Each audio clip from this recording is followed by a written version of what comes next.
TV Breakfast. Time now for us to talk about DNS. And you know, Africa's digital economy is growing fast, but its domain name system, DNS, remains weak and underused.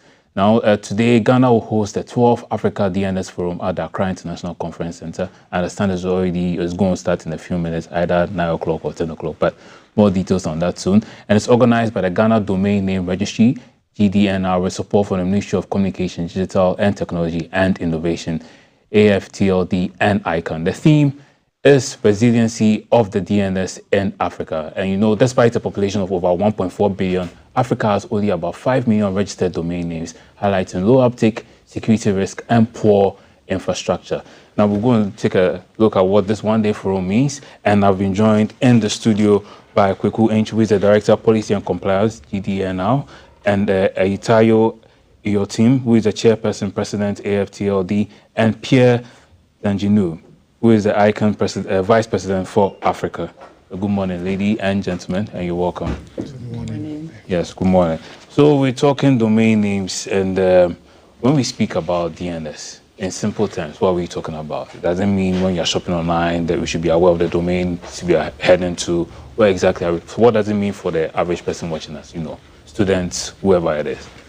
I'll start with you, Mr. Enchi. Hi, thank you so much. Thank you for having me on the show. So when we talk about domain names, basically they are the names or the addresses of the websites that we have.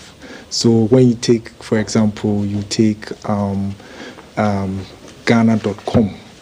it's a domain name. But when we talk about domain name and the domain name systems, these are actual systems behind it all.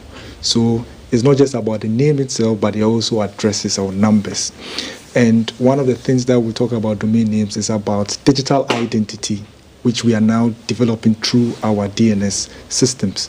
So you talk about Ghana, and our digital identity is the domain name which will end with .gh. Okay. And so in Ghana, you would have an address like our ministry, which is www.moc.gov.gh.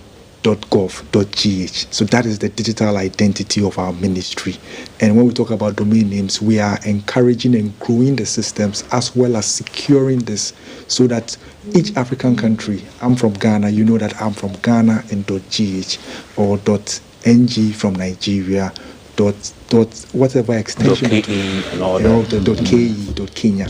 So that is a bit of a nutshell of what domain names are. Okay, so with what you just said earlier, so does that mean if you mentioned .gov.gh, so can there also be .com.gh? Yes, there can be that. Yes. As so well. then what we talk about, in not to sound too technical, so what we would call country code top level domains, that's the domain name. So Ghana, we have .gh, and then you have what we call second level domain names, which identify with the country. So you can have a .com.gh, so you can have a bank, maybe commercial bank.com.gh, and you can also have universities.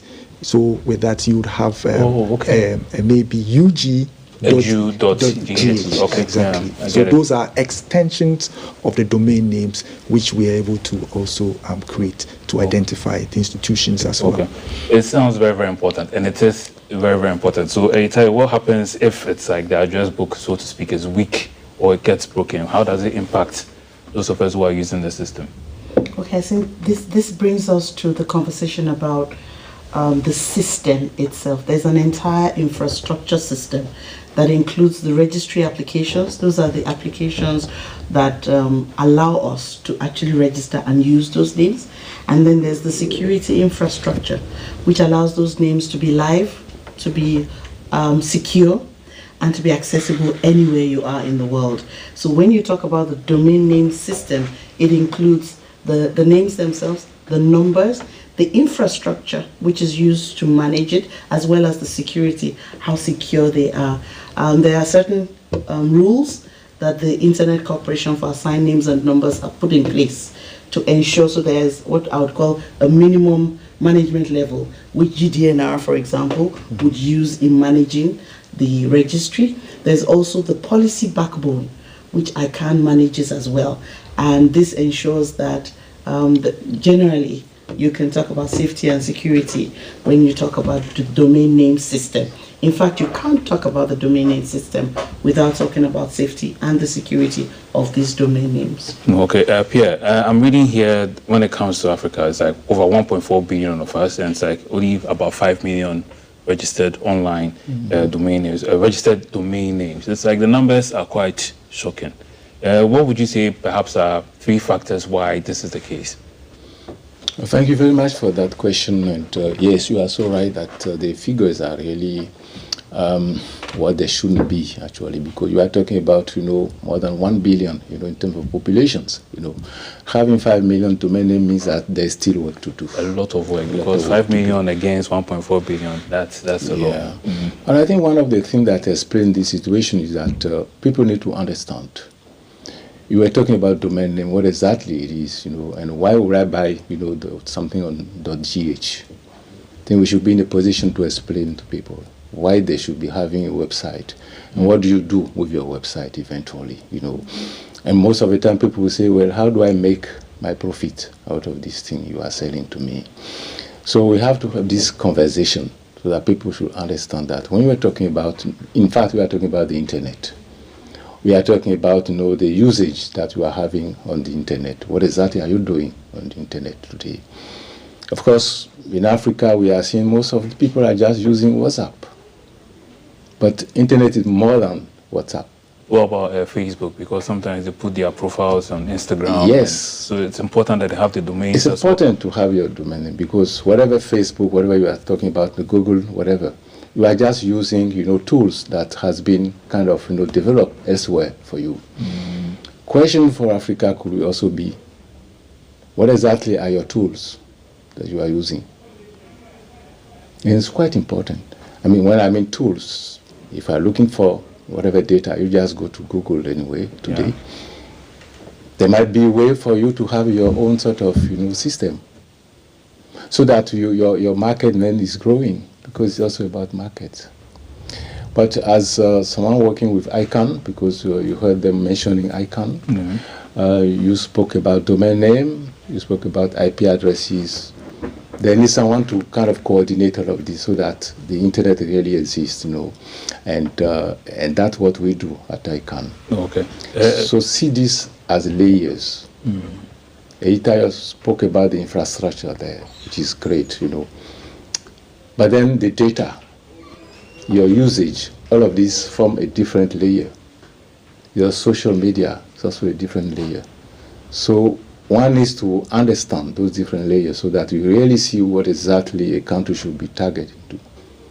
It's about security, definitely, but it's about development, it's about data you are producing.